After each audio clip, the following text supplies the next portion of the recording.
Assalamualaikum warahmatullahi wabarakatuh. Perkenalkan, saya Sarah Mustika Dewi dari Teknik Informatika Universitas Lampung dengan NPM 191506101.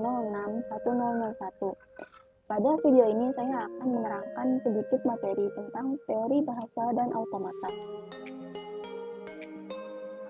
Materi yang akan saya bahas pada video ini adalah yang pertama ada pengantar teori bahasa dan automata, lalu ada hierarki Chomsky dan aturan produksi, lalu ada finite state automata atau FSA, lalu ada deterministic finite state automata atau DFA, lalu ada non-deterministic finite state automata atau NFA, dan yang terakhir ada ekspresi reguler.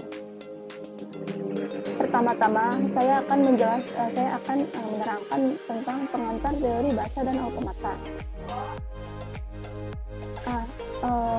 Pertama-tama kita harus tahu apa itu simbol, string, dan bahasa.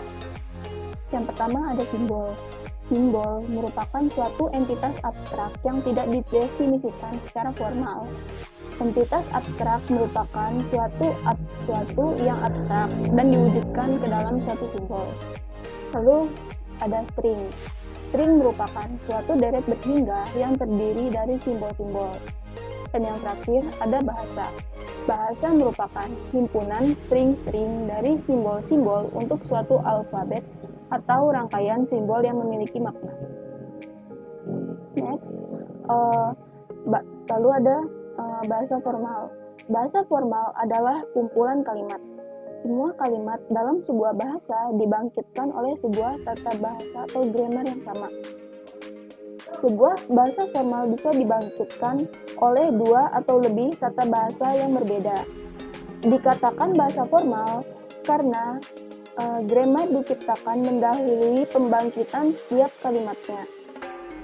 Sedangkan pada bahasa manusia bersifat sebaliknya, yaitu grammar diciptakan untuk meresmikan kata-kata yang hidup di masyarakat. Nah, dalam dunia IT terdapat 3 tingkat bahasa. Yang pertama ada bahasa tingkat rendah, ada bahasa tingkat menengah, dan ada bahasa tingkat tinggi. Pada bahasa tingkat rendah, yaitu merupakan bahasa yang sulit dipahami manusia. Contohnya yaitu mesin. Nah, mesin ini kan terdiri dari bahasa biner ya, sehingga bahasa biner ini sulit dipahami oleh manusia. Lalu ada bahasa tingkat menengah. Bahasa tingkat menengah merupakan bahasa yang digunakan lebih mendekati bahasa manusia daripada bahasa rendah. Contohnya yaitu assembly. Lalu yang ketiga ada bahasa tingkat tinggi. Nah, bahasa tingkat tinggi ini bahasanya sudah sangat mendekati bahasa manusia. Contoh dari bahasa tingkat tinggi yaitu bahasa pemrograman seperti halnya Java, C++, Python, dan sebagainya. Nah, setelah penjabaran dari bahasa, selanjutnya ada automata. Automata adalah mesin abstrak yang dapat mengenali atau recognize, menerima atau accept, atau membangkitkan atau generate sebuah kalimat dalam bahasa tertentu. Nah, di sini dapat terlihat ya, ada contoh dari mesin automata sederhana, di mana di sini terdapat initial state ya. Initial state biasanya ditandai dengan busur tanpa asal state ini kan tanpa asal state ini. Jadi di sini initial state-nya ada key 0. Lalu lingkaran menyatakan state. Jadi di sini terdapat 1, 2, 3, 4, 5, 6 lingkaran. Nah, 6 lingkaran ini menandai bahwa ini merupakan state. Lalu ada label pada lingkaran adalah nama state-nya. Nah, di sini terdapat nama-namanya ya. Ini yang pertama ada key 0, ada state key 0, ada state key 1, state key 2, state key 3, state key 4, dan ini state key 5 ya. Anggap aja state key 5. Lalu di sini terdapat busur. Ini terdapat busur atau anak panah yang menunjukkan atau menyatakan transisi atau arah perpindahan state ini. Lalu ada pada label ini pada anak panah terdapat label. seperti A, D, A, D, U. Nah, label ini merupakan simbol inputnya. Lalu lalu di sini ada lingkaran ganda. Nah, lingkaran ganda ini menyatakan final state. Nah, di sini pada mesin ini terdapat 6 state ya, yaitu Q1, Q1, Q2, Q3, Q4 dan Q5. Di mana initial state-nya, initial state itu yang ditandai dengan busur yang tidak memiliki asal ya, yaitu Q0, dan final state-nya yang memiliki lingkaran 2 ada Q3 dan Q4. Nah, di sini input string akan diterima jika input berakhir di final state. Berarti jika dia tidak sampai di final state berarti dia ditolak. Sedangkan jika sampai di final state maka akan diterima. Contohnya di sini nih. Ini kan ada Q0 nih. State Q0 diberi input A, maka dia akan ke Q1. Nah, Q1 diberi input D, maka dia akan ke Q2. Nah, dari Q2 ini, jika diberi input A, maka dia akan ke Q3 atau final state, yang berartinya input dari A, D, dan A berarti diterima oleh mesin. Lalu, jika Q2 diberi input U, maka dia akan ke Q4 atau ke final state, yang artinya input A, D, dan U akan diterima oleh Q4. Setelah itu, jika Q2 diberi input D, maka dia akan ke Q5. Nah, Q5 karena Q5 ini merupakan bukan initial state ya, dia tidak memiliki dua lingkaran. Berarti artinya input dari A, D, dan U itu ditolak oleh mesin. Nah, setelah penjabaran sedikit tentang pengantar teori bahasa dan automata, selanjutnya kita lanjut ya ke hierarki Chomsky dan aturan produksi. Nah, pertama-tama di sini kita harus tahu apa itu simbol terminal dan simbol non-terminal. Simbol terminal merupakan simbol yang tidak dapat diturunkan. Nah, simbol ini meliputi huruf kecil alfabet atau contohnya A kecil, B kecil, dan C kecil. Ya, lalu ada simbol operator, contohnya yaitu tanda plus, minus, dan tanda petik 1. Lalu ada simbol tanda baca, contohnya yaitu tanda buka kurung, tutup kurung, dan tanda titik koma. Dan yang terakhir ada string yang tercetak tebal, contohnya yaitu if, then, dan else. Lalu setelah itu ada simbol non-terminal. Simbol non-terminal merupakan simbol yang dapat diturunkan menjadi simbol terminal atau non-terminal lainnya. Nah, pada simbol non-terminal ini dia meliputi ada huruf besar alfabet, contohnya A, B, C kapital. Lalu yang kedua ada huruf S sebagai simbol awal, dan yang terakhir ada string yang tercetak miring. Contohnya adalah EXPR dan STMT. Nah, di sini selanjutnya ada aturan produksi. Nah, dalam grammar pastinya terdapat beberapa aturan yang harus dipenuhi. Untuk itu adanya aturan produksi. Aturan produksi dinyatakan dengan alfa menghasilkan beta atau alfa menurunkan beta, di mana alfa merupakan simbol-simbol pada ruas kiri aturan produksi dan B atau beta merupakan simbol pada ruas kanan aturan produksi. Contohnya di sini ya, dapat terlihat ya, contohnya ini ada TE merupakan ruas kiri dan AT atau T plus E merupakan ruas kanan. Yang pertama, T menghasilkan A, lalu ada E menghasilkan T atau E menghasilkan T plus E. Lanjut. Nah, pada Chomsky akan membahas aturan, level atau tingkatan tata bahasa atau grammar. Tata bahasa sendiri merupakan kumpulan dari himpunan-himpunan variabel, simbol-simbol terminal, simbol awal, yang dibatasi oleh aturan-aturan produksi.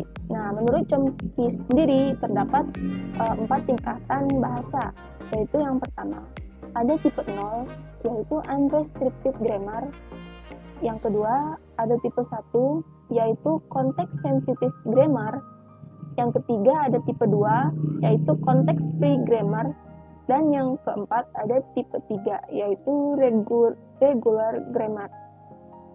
Pertama, kita akan membahas tipe 0 dulu ya, yaitu unrestricted grammar. Nah, unrestricted grammar ini merupakan aturan produksinya tidak memiliki batasan, dengan A atau ruas kiri setidaknya memiliki satu non-terminal, dan A tidak atau ruas kiri tidak boleh kosong. Tipe ini menghasilkan bahasa yang dikenali oleh mesin Turing. Bahasa ini juga dikenal dengan recursively enumerable language. Nah, contoh dari tipe 0 ini yaitu bisa kita lihat di sini ya. Karena di sini ruas kiri atau alfanya dia tidaknya memiliki satu non terminal dan A tidak boleh kosong. Jadi di sini setidaknya harus ada huruf besar ya. Nah, karena non terminal itu dia seperti yang sudah dibahas sebelumnya, yaitu identik dengan huruf besar ya. Jadi di sini huruf besar benar. Nah, contoh yang pertama yaitu S menghasilkan A, C, A, B. Lalu yang kedua ada C, B menghasilkan DB. Dan yang ketiga ada AD yang itu menghasilkan DB. Nah, yang kedua ada tipe 1, yaitu context sensitive grammar. Nah, pada tipe 1 ini, aturan produksinya sama dengan tipe 0 yang sebelumnya tadi. Namun dibatasi dengan aturan A atau ruas kiri harus lebih kecil sama dengan B atau ruas kanannya. Jadi, di sini ruas kiri harus lebih kecil daripada ruas kanan ya. Nah, lalu aturan S epsilon diperbolehkan jika S tidak muncul pada ruas kanan setiap aturan. Nah, kemudian tipe ini menghasilkan bahasa yang dikenali oleh linear bound automata. Contoh dari tipe 1 ini yaitu bisa kita lihat di sini. Yang pertama ada B menghasilkan B. Ini bisa ya, karena tidak ya ruas kiri lebih kecil sama dengan B. Jadi ini satu-satu ya. Jadi ini right. Lalu yang kedua ada S menghasilkan AB. S menghasilkan AB. Nah, ini benar ya karena S hanya satu dan sini ada dua ya. Jadi sini lebih kecil lebih kecil. Jadi sini sesuai. Lalu yang ketiga ada AB menghasilkan ABCD.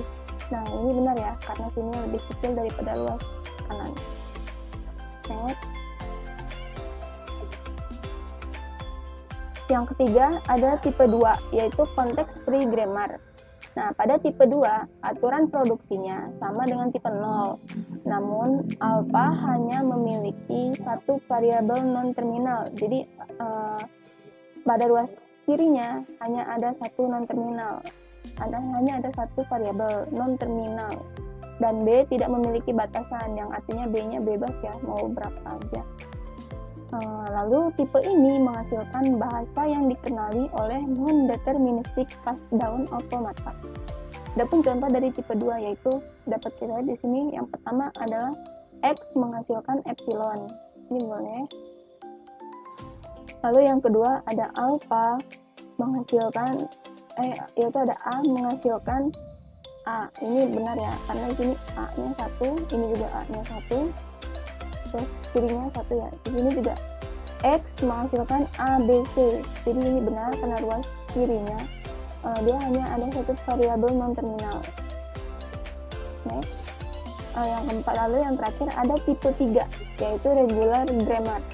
Nah, pada tipe 3 ini aturan S menghasilkan epsilon diperbolehkan jika S tidak muncul pada ruas kanan setiap aturan, di mana alpha atau ruas kiri adalah sebuah simbol non terminal dan B atau ruas kanan adalah simbol terminal atau simbol terminal dengan sebuah simbol variabel yang jika ada terletak pada posisi paling kanan.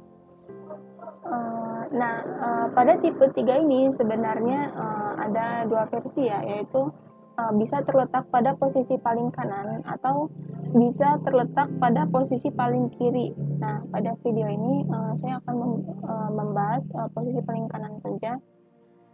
Kemudian tipe ini menghasilkan bahasa yang dikenali oleh finite state automata. Adapun contoh dari tipe 3 ini yaitu yang pertama ada X menghasilkan epsilon, ini benar. Lalu yang kedua ada X menghasilkan A atau X menghasilkan AY. Nah, simbol variabelnya benar ya, di sini ada paling kanan ya, diletakkan paling kanan. Lalu yang terakhir ada S menghasilkan ABB, ini juga benar. Nah, selanjutnya kita akan membahas tentang finite state automata atau FSA.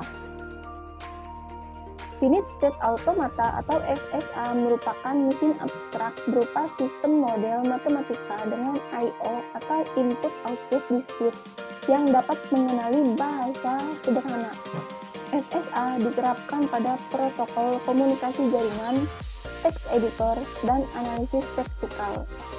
Nah, bisa dilihat di sini ya, terdapat contoh graf dari transisi finite state automata. Di sini initial state-nya ada even, lalu final state-nya ada out, dengan inputnya 0 dan 1. Next ya, pada slide selanjutnya terdapat contoh dari gambar ini ya.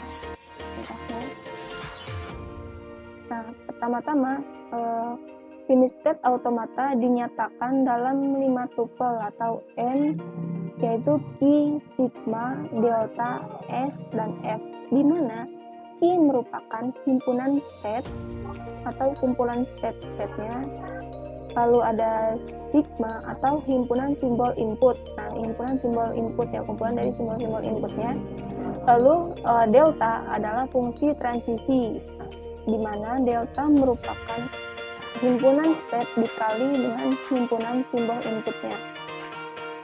Lalu yang selanjutnya ada S atau Q0 atau state awal atau initial state, di mana S merupakan anggota dari himpunan state. Lalu yang terakhir ada F, yaitu state akhir, di mana F atau state akhir ini merupakan himpunan bagian dari himpunan state. Nah, ini tadi ya contoh dari gambar sebelumnya. Dari gambar ini maka dapat kita tuliskan ke dalam 5 tupel yang sebelumnya, di mana Q0 merupakan himpunan state-nya. Di sini ada even dan out. Lalu ada himpunan simbol input atau masukan. Nah, di sini ada 0 dan 1. Lalu initial state-nya ada even dan final state-nya ada out. Nah, selanjutnya ada fungsi transisinya. Yang pertama ada even. Jika diberi input 0, maka dia akan kembali ke dirinya sendiri, yaitu even. Lalu yang kedua, jika even diberi input 1, maka dia akan ke odd.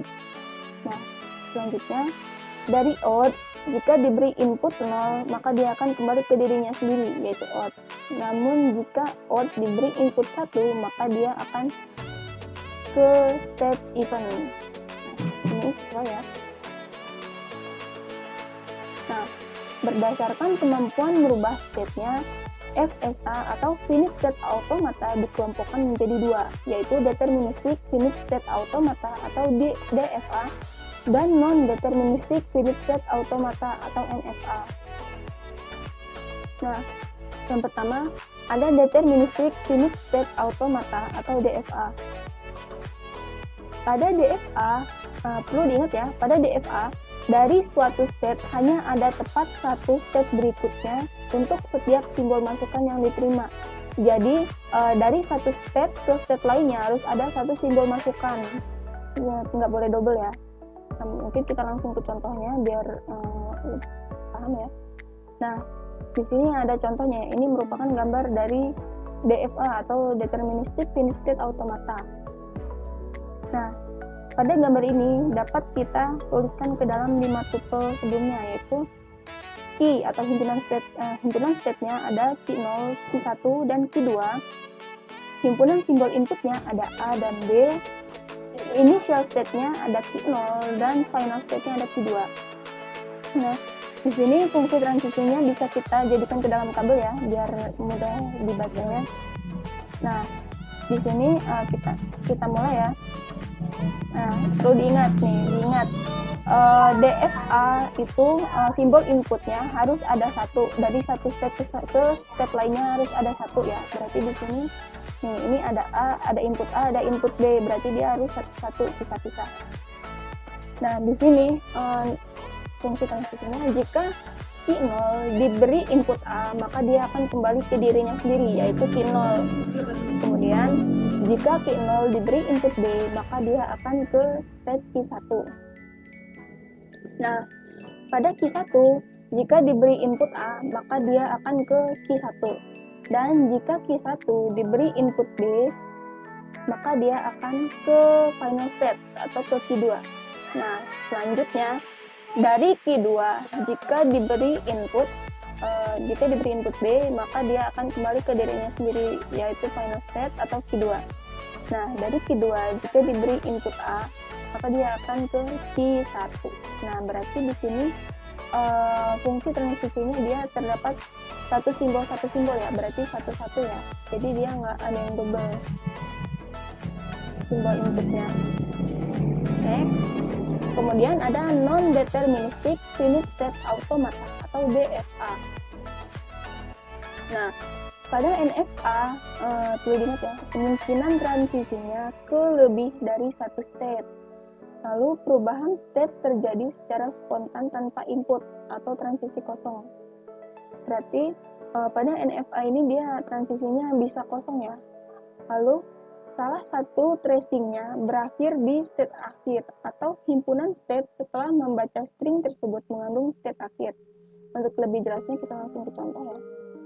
Nah, di sini terdapat gambar dari NFA atau non-deterministic finite state automata, di mana NFA simbol inputnya bisa dua atau lebih ya simbol inputnya nih. Contohnya di sini nih, bisa kita lihat sini simbol inputnya, jika Q0 diberi A, maka nih ini juga ada A ya, maka dia akan bisa ke Q1 atau ke Q2. Nah, lanjut, jika ini ya NFA ini bisa kita tuliskan ke 5 tuple tadi seperti ini ya. Himpunan state-nya ada Q0, Q1, dan Q2. Lalu himpunan simbol inputnya ada A dan B. Initial state-nya ada Q0 dan final state-nya ada Q2. Oh, maaf ya, ralat ini Q1 ya, harusnya Q1. Ada Q1 ya, di sini Q1. Ini ralat. Di sini ada fungsi transisi. Ya, di sini dapat dilihat di sini. Lalu fungsi transisinya di sini ada pertama mulai dari Q0. Nah, Q0 jika diberi input B, maka dia akan kembali ke dirinya sendiri. Lalu selanjutnya Q0 jika diberi input A, nih ada dua ya, berarti ini non-deterministic finite state automata atau NFA ini. Jika Q0 diberi input A, maka dia bisa ke Q1 ataupun ke Q2. Nah, kita kesini dulu ya, ke Q2. Atau kesini aja deh, ke Q2. Nah, Q0 diberi input A, maka dia akan ke Q1. Q1 diberi input A, maka dia akan ke final state atau ke dirinya sendiri, yaitu Q1. Nah, Q1 jika diberi input B, maka dia akan ke Q0. Nah, kemudian di sini ya, ada Q0 jika diberi input A, maka dia akan ke Q2. Dari Q2 jika diberi input A, maka akan ke Q2. Dari Q2 jika diberi input B, maka dia akan ke Q1. sini sesuai ya. Nah ini tadi ini non deterministik ini input, simbol inputnya ada 2 ya, makanya dia disebut NFA. Nah kemudian ada perbedaan dari DFA dan NFA. Yang pertama pada DFA yaitu terdapat satu transisi dari satu state ke satu state lainnya, atau dia bisa disebut transisi tunggal. Nah pada DFA tidak boleh ada transisi kosong. Lalu string berakhir jika berakhir di final state. Lalu pada NFA yang pertama dia multi transisi ya, dari satu state ke satu state lainnya, itu yang tadi yang sudah digambarkan. Yang kedua, boleh terdapat transisi kosong. Lalu yang ketiga, string diterima jika setidaknya satu dari semua kemungkinan transisi berakhir pada sebuah final state. Terdapat ekuivalensi NFA dan DFA. Menurut Kamus Besar Bahasa Indonesia, ekuivalensi merupakan keadaan yang sebanding, yaitu bisa senilai, bisa seharga, bisa sederajat, bisa sama arti, atau bisa sama banyak. Atau ekuivalensi ini bisa kita sebut keadaan sepadan. Nah, pada suatu DFA dapat kita buat dari suatu NFA yang ekuivalen. Ekuivalen di sini artinya dapat menerima bahasa yang sama. Berarti di sini suatu NFA dan DFA dapat kita buat ekuivalen agar NFA dan DFA dapat menerima bahasa yang sama. Nah, bahasa yang sama di sini dalam artinya di sini merupakan string yang dapat diterima oleh finite state automata. Selanjutnya yang terakhir ya, ada ekspresi reguler. Nah, ekspresi reguler adalah jenis lain dari notasi pendefinisian bahasa. Ekspresi reguler dapat dibayangkan sebagai suatu bahasa pemrograman di mana kita menyatakan beberapa aplikasi penting seperti komponen compiler. Ekspresi reguler berkaitan dengan NFA dan sebagai suatu alternatif yang user friendly bagi NFA untuk mendeskripsikan komponen-komponen perangkat lunak. Lalu di sini terdapat notasi dalam ekspresi reguler. Yang pertama ada asterisk ya, asterisk yang dilambangkan dengan tanda bintang, di mana pada asterisk ini string bisa muncul 0 atau n kali, yang artinya asterisk ini bisa tidak muncul dan bisa muncul beberapa kali. Nah, dalam ER nih asterisk dilambangkan dengan A tanda bintang. Nah, lalu asterisk ini pada dalam stringnya dapat dilambangkan seperti ini, LM sama dengan epsilon, karena asterisk bisa muncul atau bisa tidak, sehingga dia dituliskan epsilon atau kosong ya. Lalu di sini selain itu bisa juga muncul berkali-kali, yaitu A terus AA lalu AAA. Nah, pada mesin automata state-nya asterisk ya bisa digambarkan seperti ini. Bisa dia muncul berkali-kali ya, kembali ke state-nya. Lalu yang kedua ada tanda plus, yaitu posisi superscript ya, di mana string bisa muncul minimal 1 kali atau lebih. Nah, dalam ekspresi reguler yang dilambangkan dengan A plus superscript ya. Di sini dalam string superscript ini dapat dituliskan dengan A, AA, dan AAA. Nah, pada mesinnya di sini dapat digambarkan dengan Q0 dengan simbol inputnya A.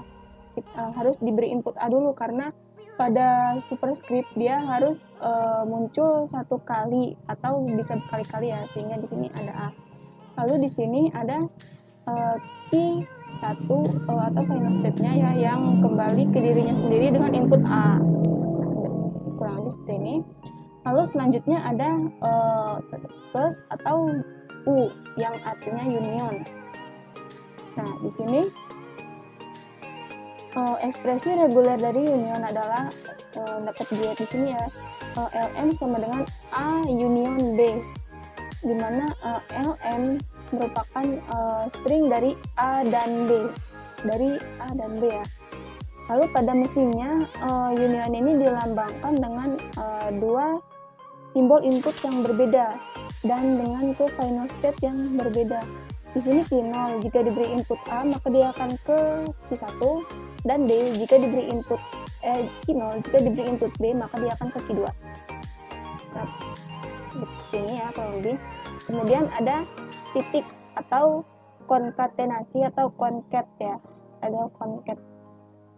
Di sini ekspresi regulernya ada A concat B, lalu stringnya Ln yaitu AB yang terdiri dari satu string ya, satu string atau concat. Di sini pada mesin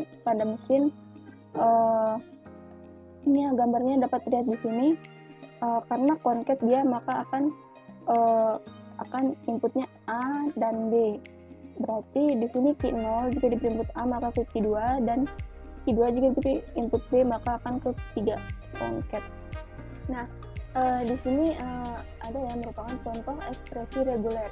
Yang pertama adalah menentukan bahasa reguler yang dibentuk oleh L sama dengan 11 asterisk. Nah, untuk menjawabnya perlu diingat ya bahwa pada asterisk itu dia bisa tidak muncul atau bisa muncul berkali-kali. Ini kita tulis LR atau untayan R dari satu asterisk adalah lambda. Yang pertama, kenapa lambda? Karena dia bisa muncul bisa tidak ya asterisk, maka dituliskan lambda mungkin atau kosong ya. Lalu di sini ada satu, lalu satu, dan seterusnya hingga tak berhingga. Ini ya, dan diperolehlah himpunan bahasa reguler dari satu asterisk ini. Sehingga berdasarkan himpunan ini dapat kita tuliskan ke dalam matematikanya, yaitu A pangkat 2N atau N lebih besar sama dengan 0.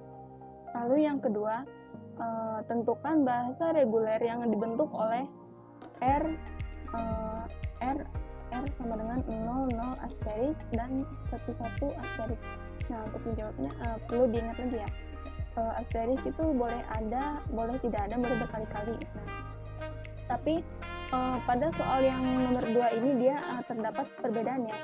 Yang pertama ada yang ini nih, asterisknya yang ada di dalam, dan ini ada asterisknya itu tuh di luar, sehingga di sini dituliskan LR atau untayannya, yaitu sini 00 asterisk dan 11 asterisk. Nah, di sini dalam himpunannya pertama kita tuliskan 0 dulu. Kenapa di sini kita hanya menuliskan 0? Karena di sini asterisk itu boleh muncul, boleh tidak, sehingga yang ini, yang 0 ini yang belakang boleh kita anggap tidak ada.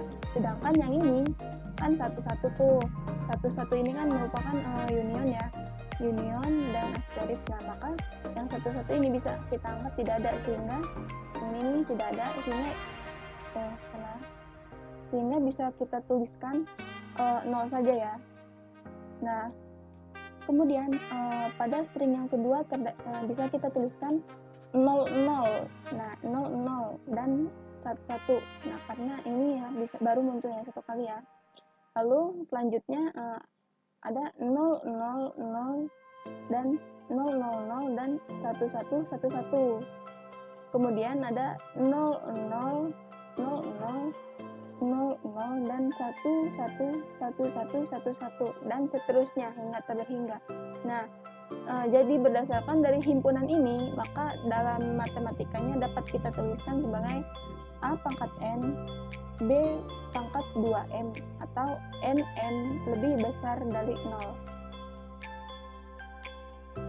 Mungkin cukup sekian ya dari saya tentang penjelasan atau pemaparan atau penerangan materi tentang sekilas materi tentang teori bahasa dan automata. Apabila ada kesalahan atau beberapa error kekurangan, saya mohon maaf dan mohon dimaafkan. Saya akhiri, wassalamualaikum warahmatullahi wabarakatuh.